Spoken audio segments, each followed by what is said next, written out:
I have about 9 tabs open for this video. I want to show what I think is a hypocritical approach that you see across the gaming conversation, and just also how sequestered those of us who do this console conversation thing are, because we're the minority. I guarantee you 99% of people who play games don't care about this stuff that we're doing on YouTube. If you want, calculate all the views, calculate all the engagement on Twitter, and even just look at the way how sensationalist and clickbaity the headlines are. You could tell that we make no impact nor a dent in what's really going on in gaming. This particular conversation is coming to play, and PlayStation is in a point where it's more than likely going to be receiving more Xbox games down the road. The ones that it's going to be receiving, we don't know, and I strongly believe that there's not going to be that many, seeing as Xbox has a plethora of video games right now available to them based on their publishers. However, I've seen PlayStation fans, in a sense, try to gaslight Xbox fans that their games are going to PC and have been going to PC day one, and some of their games are coming to PlayStation, that they don't really have or truly have any exclusives. Now, here's the thing. It's a very poor argument, because you can make the argument to the PlayStation player and say, well, you don't have any exclusives, seeing as everything is coming to PC. But I've noticed one thing. Our fellow PlayStation fans want to move the goalpost and detract and deflect and say it's not the same thing. PC is not a competitor directly to PlayStation. To that I call hogwash and absolute horse manure. The 9 tabs or so that I have open today are designed to actually remind us of why PlayStation fans were upset at the unveiling of almost every single one of their games making their way to the PC platform. This is how channels like Fritanga Plays, channels like Oh No It's Alex, even I saw Griffin Gaming roasting PlayStation fans on why they were upset on Twitter and other social media platforms as to why their games were going to PC. They were upset. Look at this channel here, A British Potato. I don't even know who this is. It says Sony fanboy gets mad over Uncharted 4 going to PC. That is insane. That is insane. Look at this NeoGAF, header. Uncharted collection on PC leak just killed my desire to get, let's go ahead and read the whole thing. There it is. Killed my desire to get a PS5 Tech Radar. There was a leak that came out initially. So these feelings that the Xbox fans are feeling, that y'all are trying to roast them about, you guys express the exact same feelings. And the receipts are here. Here's another one. It's a betrayal. Fans criticize PlayStation for bringing Ghost of Tsushima to PC. This is not even Xbox.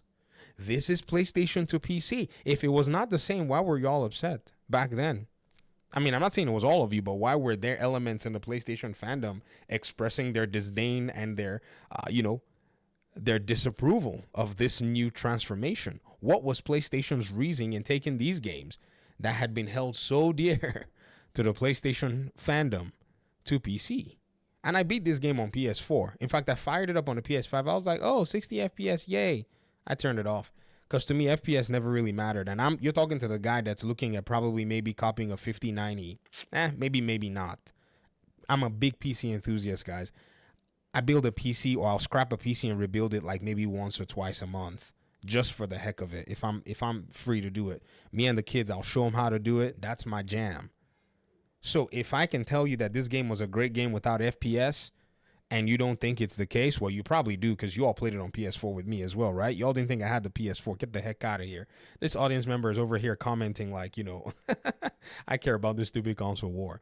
Let's read a little bit of this article. This is going to take a while, though. So grab your popcorn. Let's see PlayStation fans, my fellow PlayStation fans, meltdown when their games were coming to PC. PlayStation announced this week the arrival of Ghost of Tsushima on PC. The news was warmly welcomed by most gamers, believing more people deserve to enjoy the acclaimed game from Sucker Punch Productions. However, a part of the community is very upset and disappointed with news. In fact, in various forums and social networks, you can read criticism of PlayStation and Sony for bringing more of their exclusives to PC. Some gamers claim to feel betrayed, and there are even people who claimed that this is ruining their lives. What? On platforms such as Steam and the official PlayStation blog, you can read various criticisms of Sony. The reason for all of them is the arrival of Ghost of Tsushima on PC, a move that some fans of the brand consider a mistake and a betrayal. Some people asked not to support the port from Steam and Epic Games Store, as supposedly this way will send a message to PlayStation. They also assured that PS5 will remain the best platform to enjoy the title. This one said, Sony is playing with us real fans who bought the game back in 2020. I bought the game in 2020. I didn't feel like they were playing with me. It's a betrayal. We feel stabbed in the back. Don't support this. Don't buy. Let them take a loss and regret the decision. PlayStation 5 will always be the definitive edition to play Ghost of Tsushima, said one player, annoyed. I can keep reading this stuff in parody voice. Let's just move on because I don't want to waste your time. Oh, here we go. Another one. Some PlayStation fans are not happy about the Ghost of Tsushima port on PC. Here's another one. Do you think it's right for Uncharted 4/Legacy to come to PC? Oh, check this one out. Guerrilla Games developers on upset fans over Horizon Zero Dawn coming to PC. This is all the way back 5 years ago. This was the first big major game from the PS4 catalog to be announced to make its way to PC. Sam Sharma, they said, "What the heck is wrong with you people?" He was chastising the PlayStation fandom. A PlayStation dev was chastising y'all for going and breaking your PlayStation because they said that PlayStation was going to be moving games to PC. One game. We made a game. You enjoyed it. Now some more people get to enjoy it. And somehow that takes away from your enjoyment. Please be kind to yourselves. Your enjoyment of the game has not diminished because some more people get to play it. Hey, Xbox fans, I hope y'all are listening. Because yes, I may be roasting my fellow PlayStation fans, but pay very close attention. I don't need your, but the games are going all to PlayStation in the comment section. You are behaving like the way they did years ago. And you laughed at them too. I'm sure you did, or maybe you didn't. But understand that they've been gaslighting you to think that, because your games are going to other platforms, because your games are launching on PC day one, your console has no value. But that's how they felt too when their games were going to PC. Even though they try to tell you that PC is not the same thing. Watch their actions and watch their reactions. This person said, it continued, how do I facepalm at this when I can't touch my face because of corona panic? Corona panic. So the original poster changed his account to say parody, and it turns out this was a hoax. And yet I've attracted a fair bit of people who agree with the sentiment and even a thread or two. So like it or not, you're getting a thread on exclusives. Pay attention. Oh, let's listen. A guerrilla dev's about to cook 5 years ago. There are largely two kinds of exclusives, first party and second party. First party exclusives come from a developer usually owned by the platforms. Guerrilla, Santa Monica. Second party is similar in nature. Sometimes there are third party exclusives. That's the one I hate, ladies and gentlemen. Y'all know that, right? Square Enix's Tomb Raider in 2013. These are deals between third party pubs and platforms where the publisher accepts a lump sum in lieu of sales on different platforms. Sometimes it's to offset the risk, blah, blah, blah, blah, blah. The publisher, exclusive serve a need for attracting players to a console, blah, blah, blah, blah, blah. There are tactics used to employ business bring us to games. Add all this work, cost, and incur. People enjoy the game. If you've already bought it, obviously you've played and enjoyed it. The assumption is the transaction was fair. If you bought a console and a game, you now have a console and a game. We make games because we genuinely want to delight and entertain people. Any chance developers get to do that with a new audience, they will take. But there's more. If you're angry and they're thinking this is a betrayal because a game will now be played by more players, you're being unkind to yourself. You're letting yourself think that you having exclusivity over a game somehow defines your self-worth. You are wrong. Hey, this is the PlayStation camp preaching. You're worthy, and capable of a lot. You're worthy, I guess, and capable of a lot of lovely things. Blah blah blah blah blah. He's now doing the sandwich methodology. So he's basically putting it together. Somebody roasted him though. Someone said this: a former Guerrilla producer doesn't understand that the success built by his former company was done on the basis of outstanding exclusives, and that scrapping that exclusivity diminishes the brand value. Oh. So PlayStation fans back then thought that this was going to diminish their brand's value? And somehow y'all are telling me that it's not the same thing? Keep moving. Let's keep going.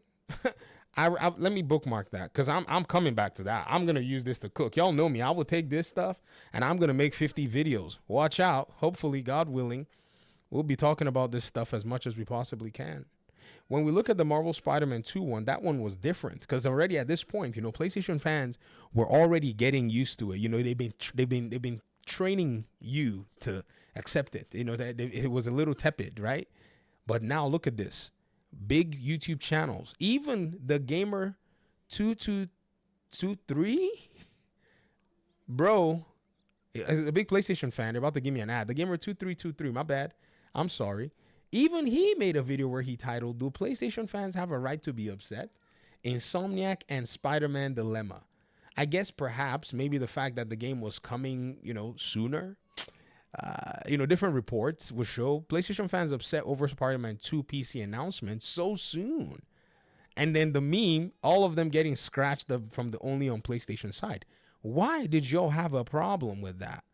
Could it be that you also thought that the games going to PC was diminishing the brand itself? Now you want to gaslight Xbox players into thinking that because Xbox wants to expand to other places and even move some games to PlayStation is diminishing the brand, and you think that you're going to get away with it without anybody pointing out that this is hypocritical? Someone even wrote an article at some point and said this, check this out. Why PlayStation fans shouldn't be upset about exclusives coming to PC. This is a Game Rant article. This is in the face of Days Gone because people got mad and upset again. Upset. Why were they upset? Because you thought it was diminishing the brand. Of which I think that's a whole bunch of hogwash. Don't get me wrong. But again, here I am citing y'all in the PlayStation community 5 years ago. And you thought it was diminishing the brand. Of which I disagree with you then. And I will disagree with you now. So, the gaslighting, ladies and gentlemen, it's not going to happen. Here's an Ono Italics video with the one from Ratchet and Clank.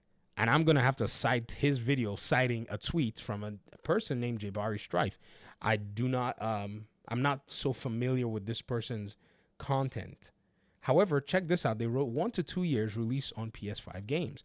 At the end of the day, the console gamer gets the short end of the stick. $70 PS5 games lead to bigger and PS5 at least lead to bigger and $70 PS5 games lead to bigger and PS5 features that aren't even exclusive to PS5. Same features on PC plus more with a cheaper price on release. Pay for multiplayer, having to buy the game and pay for plus. PC, just buy the game. Console gamers are being taken advantage of, to be honest, but let me shut up. Ladies and gentlemen, when we pull the receipts, you can't gaslight the Xbox player base. And as much as I would like to let y'all do it, and just laugh, I can't. I finally got to the point where I'm just like, what the heck is going on? Because y'all are trying to play me. You are trying to play games with me in the comment section. And I've been looking at y'all's comments and going, what? You see, all of what I just showed you, I was watching in the shadows. I wasn't talking about the gaming landscape then, but I was observing.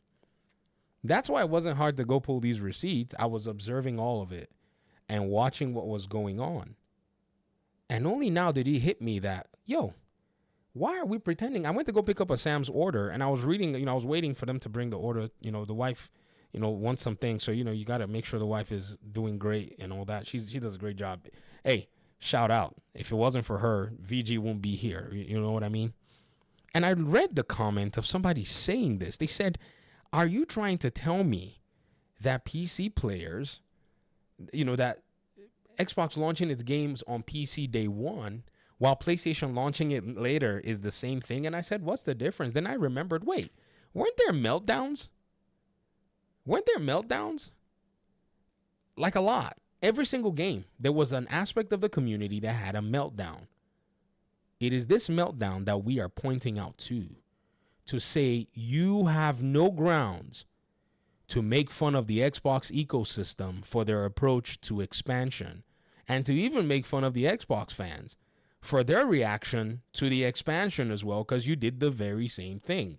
And those in the media and the press that are writing that this has diminished the brand, I hope you can also admit the same for PlayStation 2. Or you drop that claim in totality. This is part 1. I'm digging in. Thanks for watching, folks. Peace out.